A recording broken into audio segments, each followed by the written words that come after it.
বর্তমান ওয়েদার কিন্তু আসলে খুবই তুফানি একটা ওয়েদার, অ্যান্ড চারপাশে কিন্তু শুধু তুফানের ছড়াছড়ি হচ্ছে।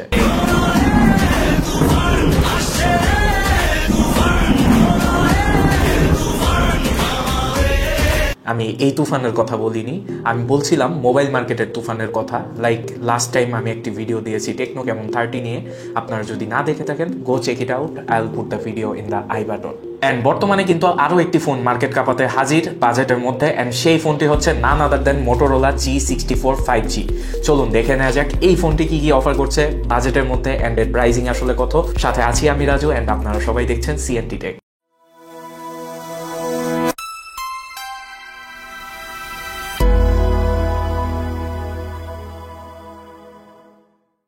তো প্রথমেই বক্স কন্টেন্ট হিসেবে ওপেন করলে থাকছে এই মোটোরোলা G64 5G ফোনটি, অ্যান্ড এই ফোনের সাথেই আসলে লাগানো অবস্থায় থাকছে একটি ট্রান্সপারেন্ট কেস। অ্যান্ড এর সেকেন্ড লেয়ারে যদি আমরা আসলে যাই, সেক্ষেত্রে এখানে থাকছে কিছু ইউজার ম্যানুয়ালস অ্যান্ড পাশাপাশি একটি সিম এজেক্টর টুল। অ্যান্ড আরও নিচে যদি আমরা যাই, তাহলে এখানে থাকছে আসলে একটি 33 ওয়াটের টার্বো চার্জিং অ্যাডাপ্টার প্লাস একটি কেবল। এই ছিল এর বক্স কন্টেন্ট। অ্যান্ড এই ফোনটির ডিজাইন আউটলুকের কথা যদি আসলে বলি, আমাদের কাছে যেই কালারটি অ্যাভেলেবল রয়েছে সেটি হচ্ছে মিন্ট গ্রিন। এর ডিজাইন আউটলুকের দিক থেকে আসলে দেখতে গেলে এর ফার্স্টেই চোখে পড়বে এর ব্যাক প্যানেলটা, যেটা কিনা ফ্রস্টেড গ্লাসের মতো একটা ফিল দেয়, বাট এটা আসলে প্লাস্টিক বিল্ড। পাশাপাশি এর বডি ফ্রেমও কিন্তু প্লাস্টিক বিল্ড, অ্যান্ড এর পেছনে যে ক্যামেরা মডিউল আছে সেটি কিন্তু আবার একটা মেটালিক ফিনিশ দেয়। আমি এখনো শিওর না আসলে এই ক্যামেরা মডিউলটি মেটাল বিল্ড বা প্লাস্টিক বিল্ড কিনা, সো এটা যদি কেউ জেনে থাকেন অবভিয়াসলি কমেন্ট সেকশনে আমাকে জানাতে ভুলবেন না। এরপর যদি আসি, এর ব্যাক সাইডের একদম মিডল সেন্টার বরাবর মোটোরোলার ব্র্যান্ডিং করা আছে, অ্যাজ ওয়েল অ্যাজ তাদের আগের ফোনগুলোতেও আমরা যা দেখে থাকি সচরাচর। নিচের সাইডে আসলে পোর্টস অ্যান্ড বাটনস অ্যাভেলেবল রয়েছে, and hair comes a good thing, guess what, 3.5mm headphone Jack. এই জিনিসটা আসলে রিসেন্ট যেই স্মার্টফোনগুলো লঞ্চ হচ্ছে তার থেকে বিলুপ্ত প্রায় হয়ে গেছে, বাট মোটোরোলা কিন্তু এখানে ইমপ্লিমেন্ট করে দিয়েছে, which is a great thing. And পাশাপাশি এর বাটনসের দিক থেকে যদি আমরা দেখি, তাহলে একটি power button with fingerprint sensor as well, and তার উপরেই আসলে ভলিউম রকার আছে, অ্যান্ড উপরের সাইডে ডলবি অ্যাটমসের ব্র্যান্ডিং করা আছে, অর্থাৎ আপনারা এখানে ডলবি অ্যাটমসের সাপোর্ট পেয়ে যাচ্ছেন। এখানে স্টেরিও স্পিকার সেট আপ করা আছে, নিচে একটি স্পিকার গ্রিল অ্যাভেলেবল রয়েছে, বাট উপরে কোনো স্পিকার গ্রিল নেই, কিন্তু এর যে ইয়ারপিসটি আছে সেটি কিন্তু আপনার সেকেন্ড স্পিকার হিসেবে কাজ করবে।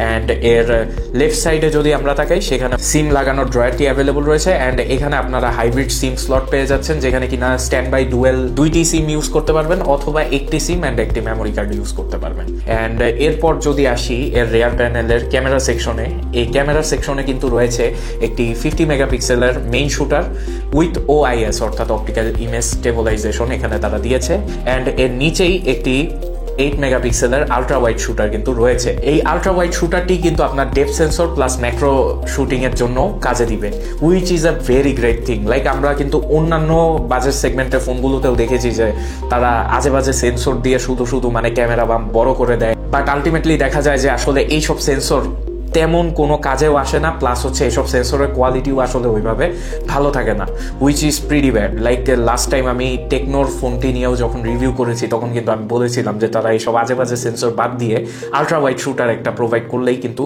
জিনিসটা আরও বেটার পারফরমেন্স দিতে পারে, বাট তারা করেনি। অ্যান্ড আসলে বাজেট সেগমেন্টের ফোনগুলোর বিষয়টা হচ্ছে যে আমরা কিন্তু নর্মালি এখন 30,000 টাকার উপরের যে ফোনগুলো সেগুলোতেও কিন্তু আলট্রা ওয়াইড সেন্সর দেখতে পাই না, বাট মোটোরোলা এখানে এত লো বাজেটের মধ্যে তারা একটা আলট্রা ওয়াইড সেন্সর প্রোভাইড করেছে, হুইচ ইজ রিয়েলি অ্যাপ্রিসিয়েটেবল। ফোনটি আমরা মেইনলি কালেক্ট করেছি অ্যাপল গ্যাজেটস থেকে, অ্যান্ড সেখানে আপনারা এর যে বেস ভ্যারিয়েন্ট 8/128GB সেটা পেয়ে যাবেন 20,900 টাকায়, অ্যান্ড আমার হাতে যেই ফোনটি অ্যাভেলেবল রয়েছে এটি হচ্ছে 12/256GB ভ্যারিয়েন্ট, অ্যান্ড এইটির প্রাইস হচ্ছে 23,500 টাকা। So go check them out if you are interested in this phone. So এরপরে আসলে এর স্পেক নিয়ে কথা বলতে গেলে আসে এর ডিসপ্লে, অ্যান্ড এই ফোনটির ডিসপ্লে হিসেবে এখানে থাকছে ফুল HD প্লাস 6.5 ইঞ্চেসের একটি IPS LCD panel with 120 hertz refresh rate. এখন হয়তো অনেকেই একটু টার্ন ডাউন হয়ে যাবেন যে ভাই একটা ফোন 2024-এ রিলিজ হচ্ছে, বাট এখানে আসলে IPS IPS LCD panel. But ভাই একটা জিনিস আমি শেয়ার করতে চাই, সেটা হচ্ছে এই বাজেট সেগমেন্টের মধ্যে কিন্তু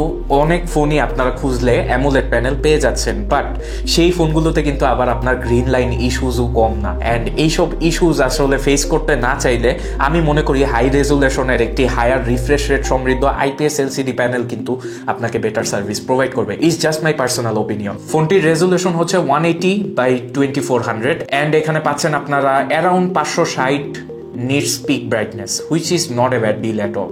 অ্যান্ড ফোনটির যদি ডিসপ্লে সেকশনের কথা আরও আপনারা চিন্তা করেন যে IPS ডিসপ্লে, কালার শিফটিং, অর্থাৎ আপনি যদি একটু ডিফারেন্ট অ্যাঙ্গেল থেকে দেখেন সেখানে হয়তো কালারের একটু চেঞ্জেস আসবে। আসলে এই ফোনটির হাই রেজুলেশন প্লাস হচ্ছে হাই রিফ্রেশের থাকার কারণে কিন্তু কালার শিফটিং অতটাও চোখে পড়ে না, স্পেশালি যখন আপনি একা এটা দিয়ে কন্টেন্ট ওয়াচ করবেন তখন কিন্তু আপনার কালার শিফটিং ওইভাবে চোখেই পড়বে না। প্লাস এটা কালারও কিন্তু IPS প্যানেল হিসেবে বেশ ভিভিড বলেই আমার মনে হয়েছে, অ্যান্ড আমি কন্টেন্ট ওয়াচিং এর টাইমে কিন্তু এটা দিয়ে একটা ভালো সাপোর্ট পেয়েছি। ফোনটিতে প্রসেসর হিসেবে এখানে দেওয়া হয়েছে MediaTek Dimensity 7025, which is a 6 nanometre processor. And Motorola claim করছে যে this is one of the world's first smartphone with MediaTek Dimensity 7025। এখানে স্টোরেজ টাইপ হিসেবে থাকছে UFS 2.2, পাশাপাশি LPDDR4X এর 12GB র্যাম, যেটা আমি আগেই মেনশন করেছি। অ্যান্ড এই ফোনটি দিয়ে কিন্তু মাল্টিটাস্কিং এর টাইমে বেশ ভালো একটা ব্যাকআপ পাওয়া যাচ্ছিল। পাশাপাশি এর প্রসেসরের যেই ব্যাকআপটা সেটাও কিন্তু খুবই ভালো পাওয়া যাচ্ছিল। লাইক আপনারা যখন গেমিং করবেন এই ফোনটি দিয়ে তখন কিন্তু মিডিয়াম সেটিংসে রেখে অনায়াসে আপনারা গেম প্লে করতে পারবেন, অ্যান্ড হাই ফ্রেম রেটেও কিন্তু গেমগুলো প্লে করা পসিবল। ফোনটিতে UI হিসেবে থাকছে MyUX 14 based on Android 14, and এই ফোনটিতে আসলে অ্যান্ড্রয়েডের আরও একটি মেজর আপডেট অর্থাৎ Android 15 পাওয়া যাবে, পাশাপাশি আরও 3 বছরের সিকিউরিটি আপডেটও পাওয়া যাবে বলে মোটোরোলা মার্কেটিং করছে। এখন দেখা যাক আসলে কতদিন তারা আপডেট দিয়ে ফোনটিকে ঠিক রাখতে পারে। But as it goes for Motorola, তারা কিন্তু বেশ ভালো একটা সলিড পারফরমেন্স প্রোভাইড করে। অ্যান্ড মোটোরোলার যে রিসেন্ট ফোনগুলো আসলে বাজারে লঞ্চ হচ্ছে এক একটা তুফানের চাইতে কম না।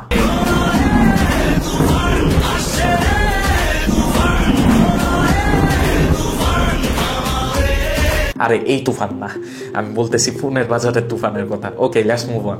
এই ফোনটিতে ব্যাটারি হিসেবে থাকছে একটি 6000 mAh এর battery, which is so juicy in my opinion. Cause 6000 mAh এর ব্যাটারি মানে ব্যাকআপটা বুঝতে পারতেছেন, লাইক আপনি 1.5 দিনের মতো অনায়াসে। আর আপনি যদি নর্মাল ইউজার হয়ে থাকেন তাহলে তো আমার ফিল হয় যে 2-2.5 দিন আপনি ইজিলি এক চার্জে চালায় নিতে পারবেন।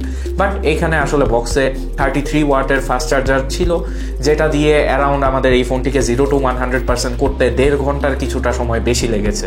ও, এই ফোনের ডিসপ্লে সম্বন্ধে আরও একটা কথা আসলে বলতে ভুলেই গেছি, সেটা হচ্ছে এর ডিসপ্লেতে কিন্তু থাকছে কর্নিং গরিলা গ্লাস 3 এর protection, which is a pretty good thing. Like Tecno কিছু বাজেট ফোনে তো আমরা আসলে ইদানিং ডিসপ্লের কোনো প্রোটেকশন দেখতেই পাই না। Maybe she doesn't like protections, maybe she likes if she is a Motorola user, I don't know. Jokes apart.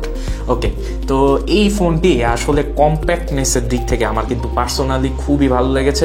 Just মানে কিছু এর ব্যাকল্যাশগুলো আছে, অ্যান্ড সেগুলো আমরা দেখবো ডার্ক সাইডে। এবার চলুন দেখে নেওয়া যাক the dark side of the products. তো ডার্ক সাইডে আসলে ফার্স্টেই যেটা নিয়ে আলোচনা করব সেটা হচ্ছে এর ডিসপ্লে সেকশনের যে চিন বেজেল সেটা নিয়ে। যদিও এর স্ক্রিন টু বডি রেশিও 85%, তারপরেও এর নিচের চিনটা আসলে বেশি মোটা বলে আমার মনে হয়েছে। I don't no Y, and এটা আসলেই মোটা, মানে না জানার কিছু নাই।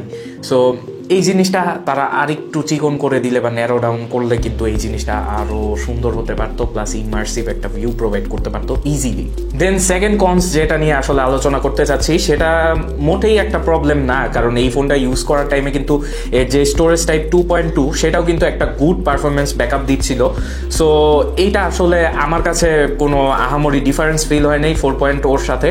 বাট অনেকেই হয়তো এই ফোনটি পারচেস করার আগে হয়তো স্পেক শিটে যখন দেখবে UFS টাইপ 2.2 তখন কিন্তু তাদের প্রিফারেন্স থেকে এই জিনিসটা সরে গেলেও যেতে পারে, which is a bad thing for Motorola. So Motorola যদি চায় তারা কিন্তু অ্যাটলিস্ট এখানে UFS টাইপ 3 দিতে পারে। দেন থার্ড কনসে যদি আমরা মুভ অন করি তাহলে বলা চলে যে এখানে 6000 mAh এর একটি ব্যাটারি প্রোভাইড করা হয়েছে, বাট এখানে চার্জিং অ্যাডাপ্টার প্রোভাইড করা হয়েছে অনলি 33 ওয়াটের। এখানে কিন্তু মোটোরোলা চাইলেই 45 ওয়াট মিনিমাম প্রোভাইড করতেই পারতো, অ্যান্ড সেক্ষেত্রে কিন্তু এই ফোনটিকে চার্জ আপ করতে আরও কিছুটা সময় কম লাগতো, অ্যান্ড সবার প্রিফারেন্সে কিন্তু এই এই ফোনটি ইজিলি চলে আসতো বলে আমার মনে হয়। অ্যান্ড সবার প্রিফারেন্সে বা পছন্দের তালিকায় এই ফোনটি না থাকার আরেকটা কারণ হলেও হতে পারে যে এর আইপিএস এলসিডি প্যানেল, বাট এর ডিসপ্লের কোয়ালিটি কিন্তু বেশ ভালো অ্যান্ড আপনারা এটা থেকে একটা ভালো ইমার্সিভ সাপোর্ট কিন্তু পেয়ে যাবেন, যেহেতু এখানে হাই রিফ্রেশ রেটের ডিসপ্লে প্রোভাইড করা হয়েছে, যেটা আমরা আসলে সচরাচর বাজেট ফোনগুলোর ভিতর খুব কমই দেখেছি। অ্যান্ড পাশাপাশি এখানে অ্যাডসের কোনো ঝামেলা নেই, ব্লোটওয়্যারের কোনো ঝামেলা নেই, টোটালি ক্লিন ইউআই। মানে এই ফোনটি লিটারেলি আমার আসলে পছন্দ হতেও হয়নি আসলে চিন বেজেলের জন্য, otherwise it was a very good package for me. পাশাপাশি এই ফোনটি কিন্তু একটি 5G ফোন অ্যান্ড এখানে কিন্তু 14টি 5G ব্যান্ড মোটরোলা প্রোভাইড করে দিয়েছে, যদিও বাংলাদেশে আসলে 5G এখনও ওইভাবে অ্যাভেলেবল হয়নি, কিন্তু তারপরে মোটরোলা তো দিয়েই দিয়েছে আপনাদের ফিউচারের কথা চিন্তা করে, which is so good. So এই ছিল আমাদের আজকের মোটরোলা Z64 5G ফোন রিভিউর সাথে ছিলাম আমি রাজু, অ্যান্ড আপনারা সবাই দেখছিলেন সিএনটি টেক। কাইন্ডলি আমাদের চ্যানেলটিকে লাইক, শেয়ার অ্যান্ড সাবস্ক্রাইব করতে ভুলবেন না, অ্যান্ড অলসো আপনার ভ্যালুয়েবল কমেন্টস কিন্তু অ্যাড করতে ভুলবেন না, so that we can improve our contents in future as well. Thank you so very much for watching, have a nice day. Subscribe to CNT Tech. You know the knowledge that you seek. Join the community and connect with the latest in tech. We're all set.